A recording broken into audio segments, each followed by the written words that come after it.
वर्तमान में भारतीय रेल में विभिन्न प्रकार के लगभग 60,000 कोच तथा 2.5 लाख वैगनों का उपयोग किया जाता है।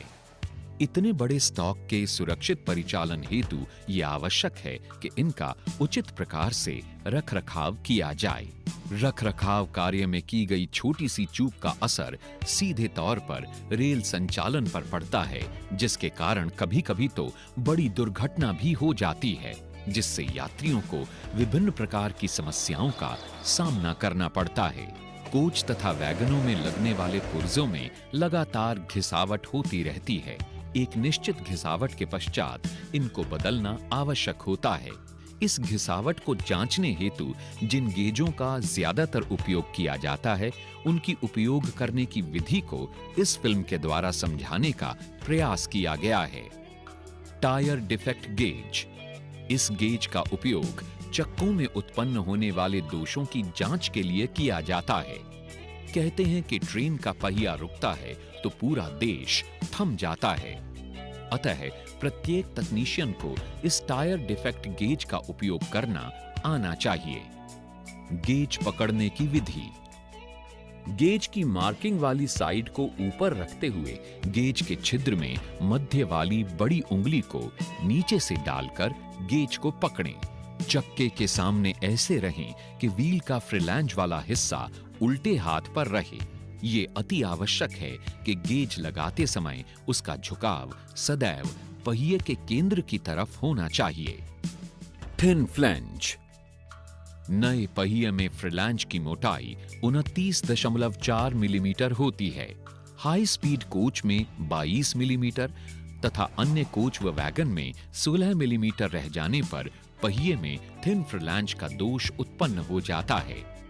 फ्रिलैंज पतला होने के कारण टूट सकता है।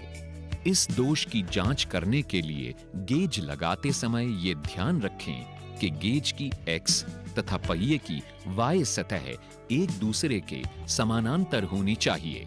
थिन फ्रिलैंज हो जाने पर गेज का ए भाग फ्रिलैंज की जड़ को छूने लगता है, जबकि व्हील की सही अवस्था में इनके मध्य खाली जगह रहती है। Deep flange. फ्रिलैंज की ऊपरी सतह से व्हील ट्रेड के मध्य की दूरी अर्थात फ्रिलैंज की गहराई 28.5 मिलीमीटर होती है। व्हील ट्रेड के घिस जाने पर जब यह गहराई 35 मिलीमीटर हो जाती है तो फ्रिलैंज डीप हो जाता है। इस दोष के कारण रेल पथ पर लगी फिश प्लेट के बोल्ट गहरे फ्रिलैंज से कट सकते हैं, जिससे रेल पथ का जॉइंट खुलने से गाड़ी गिर सकती है। इस दोष की जांच करते समय भी गेज की एक्स तथा पहिए की वाई सतह एक दूसरे के समानांतर हों तथा गेज वाई वाली सतह के साथ चिपका होना चाहिए। फ्रिलैंज की सही अवस्था में फ्रिलैंज की ऊपरी सतह गेज के बी भाग को नहीं छुएगी तथा डीप फ्रिलैंज हो जाने पर फ्रिलैंज की ऊपरी सतह गेज के बी भाग को छूने लगती है। Hollow tyre. डीप फ्रिलैंज को जांचते समय यदि गेज का ई वाला भाग भी व्हील ट्रेड को छूने लगे तो इस दोष को हॉलो टायर कहते हैं। इस दोष के होने से व्हील ट्रे के बाहर की तरफ एक फॉल्स फ्रिलैंज बन जाता है, जिसके कारण व्हील रेल पथ के नोज पॉइंट पर टू रूट हो सकता है। Sharp flange. ये दोष फ्रिलैंज की ऊपरी गोलाई के घिसने से उत्पन्न होता है। नए पहिए में ये गोलाई 14.5 मिलीमीटर होती है। 5 मिलीमीटर हो जाने पर फ्रिलैंज शार्प हो जाता है। इस दोष में फ्रिलैंज पर चाकू जैसी धार बन जाती है। शार्प फ्रिलैंज के कारण रेल पथ का कांटा चिर जाता है, जिससे डिब्बों के पहियों के लिए टू रूट बन जाते हैं तथा डिब्बों का अवपतन हो जाता है। गेज लगाते समय यह ध्यान रखें कि गेज की एक्स सतह तथा पहिए की वाई सतह एक दूसरे के समानांतर हों। सही अवस्था में गेज का सी भाग फ्रिलैंज को साइडों से छूता है तथा मध्य में जगह खाली रहती है। शार्प फ्रिलैंज हो जाने पर गेज का सी भाग फ्रिलैंज की गोलाई पर पूरी तरह से बैठ जाता है। फ्रिलैंज की गोलाई 5 मिलीमीटर से कम हो जाने पर गेज का सी भाग फ्रिलैंज को सिर्फ मध्य से छुएगा तथा साइडों में जगह खाली रह जाएगी।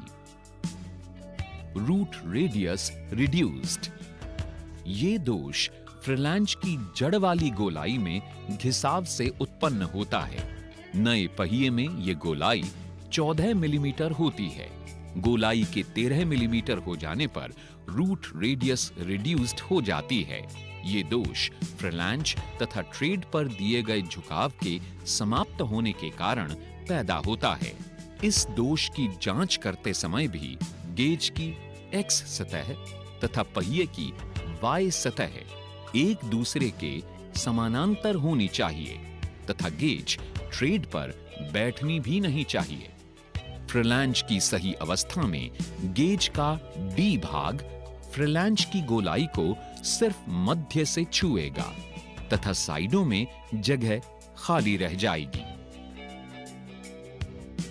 फ्रिलैंज की गोलाई 13 मिलीमीटर हो जाने पर गेज का डी भाग फ्रिलैंज पर पूरी तरह से बैठ जाता है। इस गोलाई के 13 मिलीमीटर से कम हो जाने पर गेज सिर्फ साइडों से छूता है तथा मध्य से प्रकाश दिखाई देने लगता है। Flat places.